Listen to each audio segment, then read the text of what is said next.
যখন তুমি নিজের রক্তের মানুষের দ্বারা কষ্ট পাবে, তখন তুমি একবার নবী ইউসুফ আলাহিসাল্লামের কথা মনে করো। তিনি কিভাবে নিজের ভাইয়ের দ্বারা প্রতারিত হয়েছিল। যখন তোমার বাবা মা না বুঝে তোমার বিরুদ্ধাচরণ করে, তখন নবী ইব্রাহিম আলাহিসাল্লামের কথা মনে করো। তার বাবা তাকে আগুনে নিক্ষেপ করায় ভূমিকা রেখেছিল।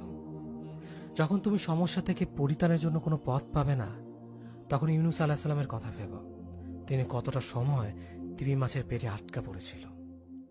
যখন তোমার নামে কেউ মিথ্যা অপবাদ ছড়িয়ে দেবে, তখন মা আয়েশা রাদিয়াল্লাহু আনহার কথা মনে করো।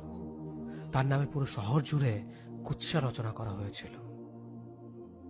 যখন তুমি অসুস্থ ব্যথার যন্ত্রণায় কাতরাতে থাকো, তখন নবী আইয়ুব আলাইহিসসালামের কথা ভেবো। তিনি ভয়ঙ্কর এক ভাইরাস জনিত রোগে আক্রান্ত হয়ে তোমার থেকে বেশি কষ্ট পেয়েছিল।